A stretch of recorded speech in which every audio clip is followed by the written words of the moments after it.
L'administrateur délégué de la commune urbaine de Gaya, accompagné de l'honorable chef de canton de Gaya et du secrétaire général de la préfecture et celui de la mairie, s'est rendu à l'hôpital du district sanitaire de Gaya pour un état des lieux des infrastructures. Une visite qui a permis de découvrir plusieurs dysfonctionnements sur les infrastructures dans différents services de l'établissement et d'identifier d'éventuels problèmes affectant la qualité des soins. Première étape, le service des urgences. Direction ensuite la pédiatrie où les autorités ont constaté entre autres problèmes le manque de donneurs suffisants pour la transfusion sanguine. Dans les services de médecine hommes et femmes, la délégation a relevé plusieurs dysfonctionnements, des ventilations en panne, des toilettes et des robinets qui ne fonctionnent plus correctement.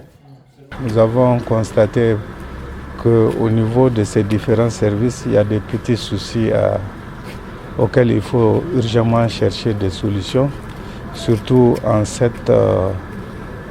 période de haute chaleur qui va bientôt s'installer. Et il y a au niveau de la ventilation des splits quelques dysfonctionnements que nous avons constatés et ça ne va pas en tout cas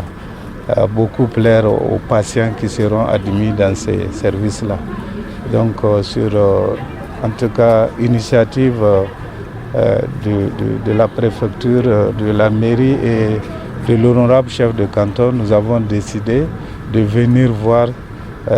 ces manquements ou bien ces insuffisances que nous avons constatées. C'est que sûr, nous avons trouvé un hôpital bien gardé, bien propre et un personnel en tout cas très actif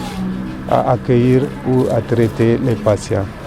Face à ces nouveaux défis, l'administrateur délégué de la commune urbaine de Gaya s'est engagé à trouver des solutions rapides et efficaces. Bachir Moussa Salah a demandé un inventaire exhaustif des matériels défectueux afin d'accélérer leur réparation ou leur remplacement. Donc là, d'ores et déjà, la mairie a pris un certain nombre d'engagements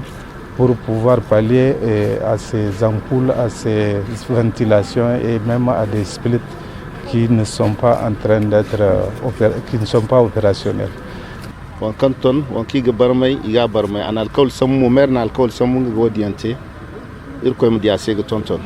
Le chef de canton de Gaya a également insisté sur la nécessité d'une gestion rigoureuse des installations existantes pour éviter leur détérioration prématurée.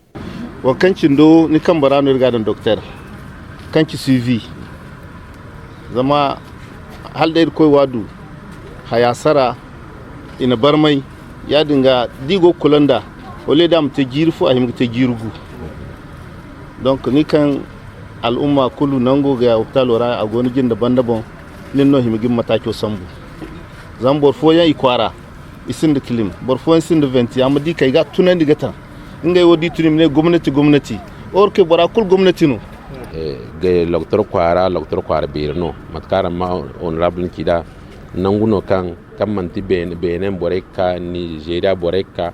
département bokan gono junju nga ka do saga ka falma yankul ka donc ni di manti docteur kwara kaynano donc o kirga ba e ngwarer ko ga il ko mi di kulse o kanga nan goyom te ga bori da goyote il kul no makani zama ir bon sel go goy manti bor fo sen go goy. Dans le même élan, les autorités ont lancé un appel aux bonnes volontés et aux partenaires du secteur de la santé pour soutenir l'hôpital en équipement et en infrastructure, notamment le don de sang, pour assurer une meilleure prise en charge des enfants et des patients en situation d'urgence. Irga ke bora kulga borku kan woninga ne fa kagin kanda mo kande so to ndi hun kun kuri sanne ki kando furul binera wadum wo irga sensibilisation teketi magarir gudu borbobo kan kakinga kureno. Un appel donc à la solidarité et à l'engagement de tous pour améliorer les conditions de soins à l'hôpital du district sanitaire de Gaya.